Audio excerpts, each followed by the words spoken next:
Welcome to Brace Yourself, Real Dental Journalists, presented by Rama Medical. I'm Casey. Every dentist has a beginning. Some started with fear, some with passion, but all of them moved forward with questions, choice, and courage. In this journey, experience matters. And today, we ask those who have walked the road to share, to guide, to inspire. Real questions, real answers, real dental journalists. Our first guest is Dr. Talal. Hey, Dr. Talal. At the beginning of the interview, you need to say hello to the young dentist and give a brief introduction of yourself. Is this okay?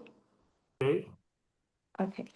First of all, I would like to thank you. Thanks to Medical for this kind invitation, and actually for this unique idea to have a special words dedicated for the young dentists who are starting their career, and they have a lot of thoughts and minds. Sometimes they don't know exactly what will be proper for them to do in the future. So maybe having points from experience of others who went through their experience could help them in their career.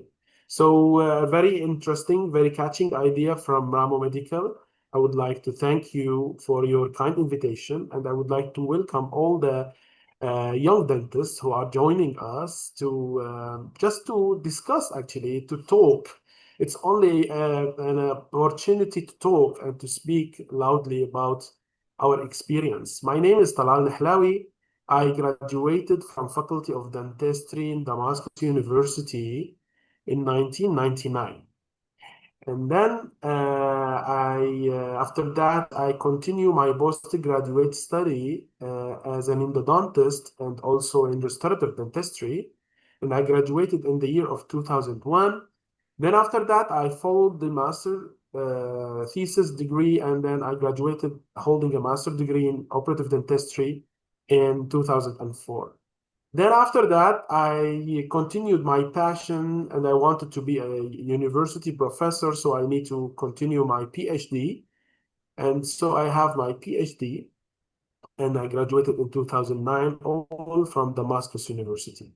And since then, I've been teaching an assistant professor at Syrian Private University, Damascus University. And recently, I joined Al-Sham Private University, and also at the National Dental Center. And also, I'm part-time lecturer at Tehran University for Medical Science. I was conferred to the title of Associate Professor in 2016, and am now almost finishing my full professorship at the same specialty in endodontics and restorative dentistry. Okay, thank you so much for joining us today. We are truly honored to have your voice in this project. As we know that you have achieved remarkable success in the field of endodontics. So, what moments made you truly feel pride to be a dentist? Actually, especially in the specialty of endodontics, where most of the patients they come to your clinic suffering from pain, and I believe it's the most beautiful moments ever for the dentist when he can see the patient in the session after the treatment session, and the patient will tell him that I really felt good, I stopped having a pain, you really helped me in my problem. At that moment, beside everything, he will feel that he really helped to minimize the suffering of a human being. So I believe this is one of the very important duties for us as a dentist to give the relief for our patients, and this is something. As long as we are good in our specialty, dental specialty, I believe we will be able to understand the chief complaint of the patient and to diagnose the case exactly and to put in a proper treatment plan so we can, according to this, do the proper treatment for our patient, and then at the end, our patients will be happy and they will use their teeth. And I believe we will be very happy that we contributed to this success. So I believe this is one of the very important moments during my career. I still have this feeling in every patient I'm treating. So I'm enjoying this feeling. So I advise you all to concentrate on the treatment, to do your best to give the relief of the patient, and give it for yourself as a rule. Your patient has not to leave the dental clinic with a pain. If he came to your clinic having pain, he has to go out from your clinic pain relief. And this is something very important in your career. Yes, I believe you have many unforgettable moments. Okay, so what was the biggest challenge you faced in your dental career, and how did you overcome it? We know that I've been practicing for more than 25 years. And during these years, for sure, you are going to face a lot of problems. But I believe the most challenge I had was at the first 3 to 4 years after graduation, where I started to open my own clinic and I started to work. And thank God, at that time, I had so many patients. And I started to work hardly. I started working from 6 a.m. till 12 p.m. So you can imagine the load I was in during my practice. And I was very happy financially, for sure, and also because I was happy that I'm doing my duty for the pain relief. But actually, I noticed I stopped one time and I was looking for a root canal treatment. And I cannot forget it. It was in 2003. And I was looking for this treatment, and the treatment was full of mistakes. And then I was telling myself, is it really you, Talal? Is it really, this is the level you want to continue practicing? And I noticed that during this very loaded years, the quality was going down and down and down. And then I stopped and I was telling myself, this is not me. And I'm not going to continue like this. So I made a decision that I want to change everything. Especially at that time, the situation where I was working was not too much perfect. So I did not have all the equipments. I did not have all the things that are not up to date at that time. But I felt guilty, and I felt that I need to do better for my patients. And then I started to travel worldwide, seeking for more knowledge, seeking for better dentistry practice. And I traveled so many countries worldwide, and I started to change my way of work. And this is also a very important message for our dentists. Please keep following the quality of your work. Because if you don't pay attention to the quality, quality is going to be dropped down day by day if you are not focusing or if you are not doing your best to improve yourself. And that was exactly what happened with me. And I decided that the 3 years or the 4 years where I was practicing, it's over. And I need to work in a correct way. And then I started to do to have a better outcome for my patients. So it was a really challenge to change my situation, to take a decision that I need to change. This is the message. Sometimes you need to make a decision to change yourself, and don't rest in your comfort zone, because you may be doing something not correct and you feel that you are not doing incorrect things. Focus on this, and I hope this will give you a very good advice. Okay, thank you. I believe that many dentists, young dentists, will face similar doubts and struggles in the future. This will Yes. really resonate. Indeed. Yes, indeed. Then, what advice do you have for dental students who are about to enter the workforce? Very good. So many advices actually, but I'm going to tell you one advice. The treatment you are doing for your patient is not something only to earn living, is not something only to give the patient a pain relief. But you need to understand that in each case you are doing for the patient, it's a new lesson.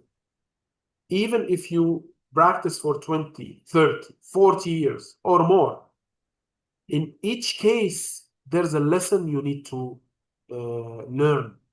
And you need to keep learning from your cases. This is on the clinical aspect.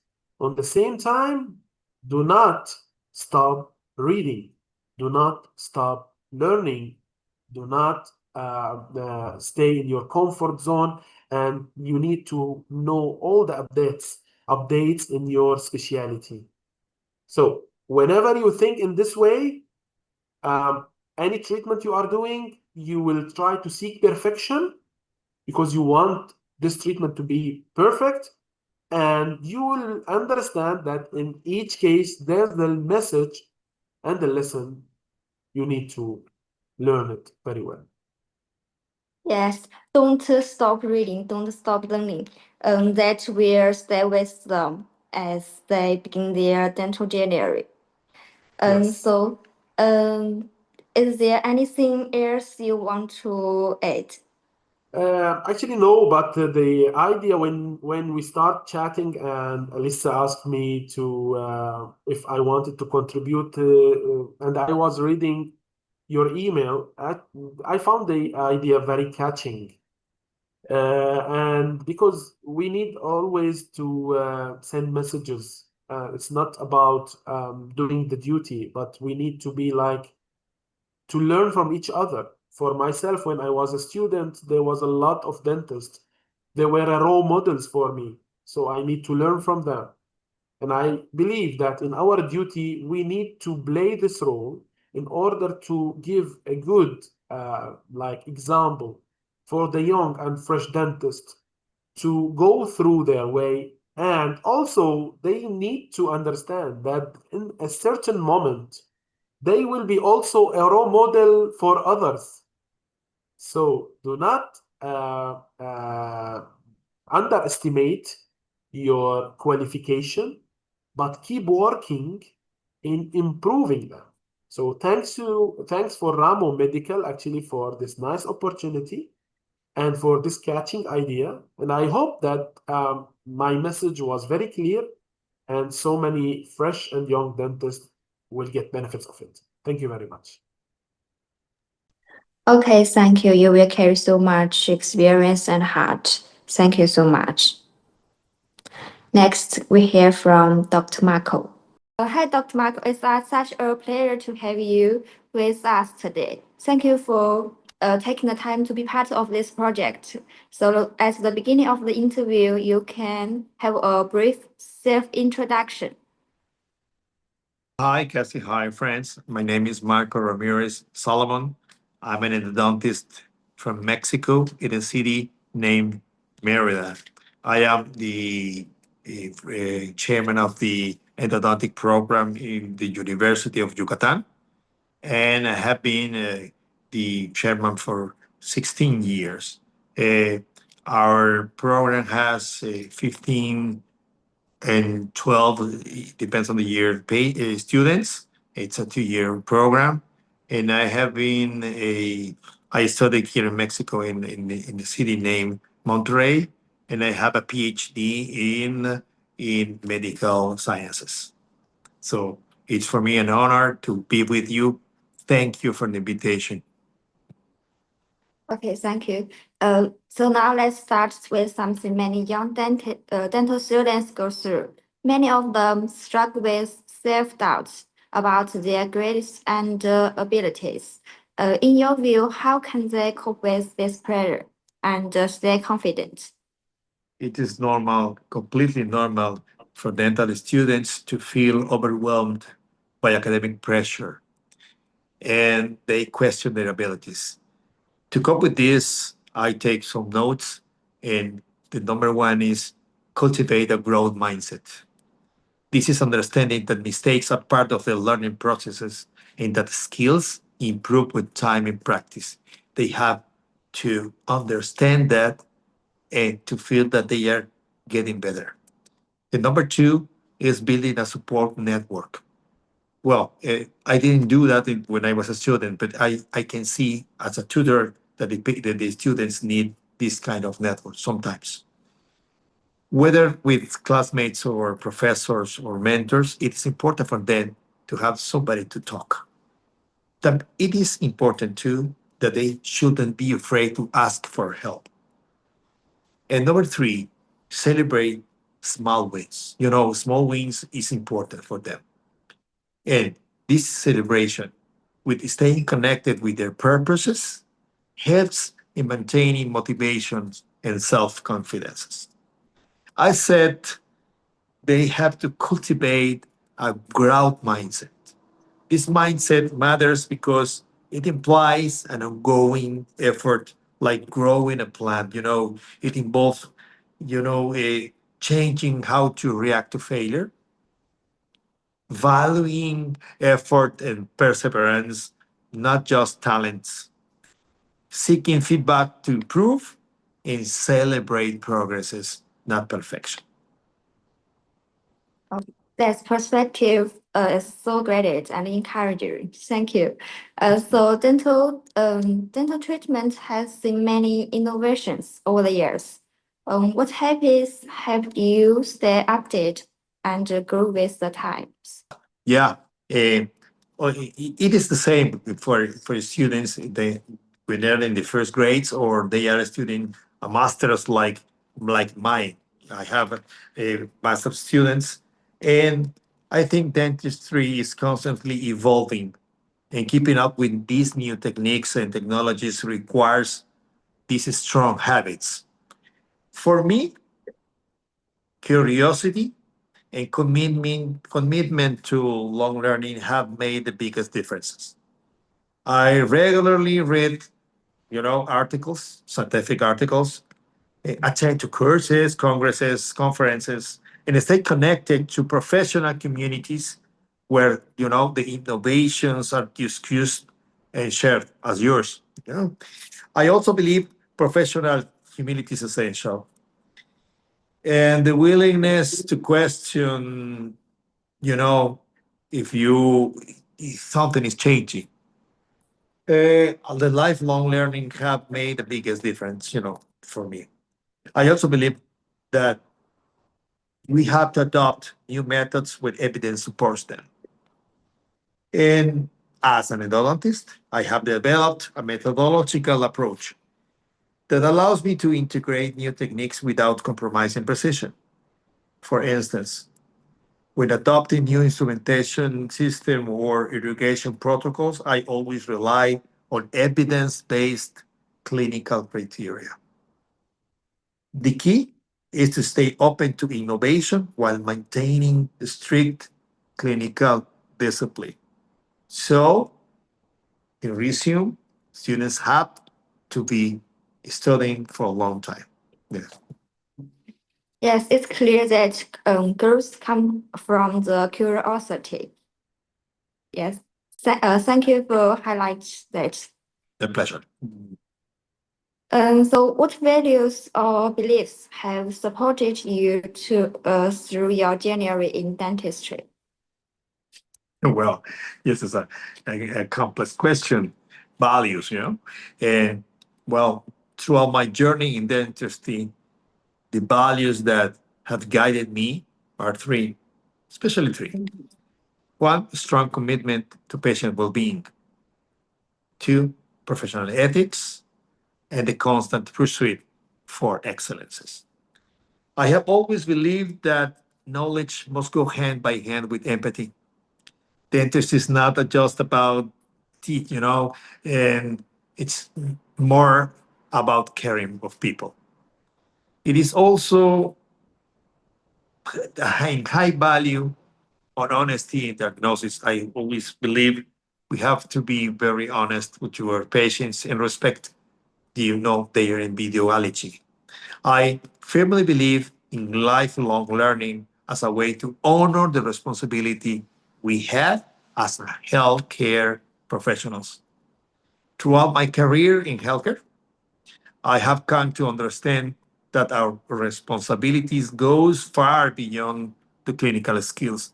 My patients, my students, most of them have nice skills, but it's a commitment to continuous improvement, to serving others with excellence, and to remaining open to growth. And I think personally and professionally, which is important. I said, I firmly believe in lifelong learning as a way to honor the responsibility we carry as healthcare professionals. And it is through ongoing education and reflective practice that we stay aligned with the evolving needs of our patients and the values of our professionals. I said, learning is not a task, it's a mindset. That's really meaningful. I'm sure Yeah. it will resonate with a lot of dental students. Is there anything you'd like to add? Maybe a final message for young dentists starting out. Yes, I have. Well, this is coming from my heart because I am teaching these years for our masters and PhD students. But when someday I have been invited to go to the students that are starting here, the name of the first grades are licensure. They are studying, in the beginning, and I can see very young students, and they are very afraid. They need to have with mentors, and it is important for the teachers to to promote and to help them to feel better. They have different problems than the other students in the high grades. So when I think, if I have an advice, is they have to be, they know what they want, and they ask for help, and they study a lot, and they copy. I'm not sure if it's copy, but they see people they want to be, and they do the things, as the teachers say. They have to study, they have to have exercises, they have to have the social, and some have religious matters, but they have to have a life where they feel completely not only studying, but they have to have efforts during the passage in school. Yes, they must know what they want to do and ask for help. That message worth remembering. Dr. Michael, thank you again for your generosity and insight today. It has been a real honor to have this conversation with you. Another story, another lesson. Let's meet Dr. Gaizka. Hello, Dr. Gaizka. Welcome to our column. Buenas tardes, mi nombre es Gaizka Loroño y bueno, lo primero me gustaría agradecer a Ramo y a todo su equipo pues esta invitación. Para mí es un placer poder estar aquí. Y un poquito como introducción, como presentación, lo dicho, yo me dedico de forma exclusiva a la endodoncia desde hace 15 años. En el año 2011 terminé ya el máster de endodoncia de la Universidad Europea de Madrid y bueno, en la actualidad cuento con esta clínica que es donde me dedico de forma exclusiva a la endodoncia. Y nada más, quedo a disposición de vuestras preguntas. Thank you for your cooperation. As we know, you have built a strong career in the dentistry over the years, whether in clinical work, teaching, or other areas. Looking back, how did you find your direction and passion within dentistry during the early stage of your career? Bueno, la verdad que yo tuve suerte porque ya desde tercero de carrera me empezó a gustar la endodoncia. Entonces tenía claro que quería intentar mantener los dientes.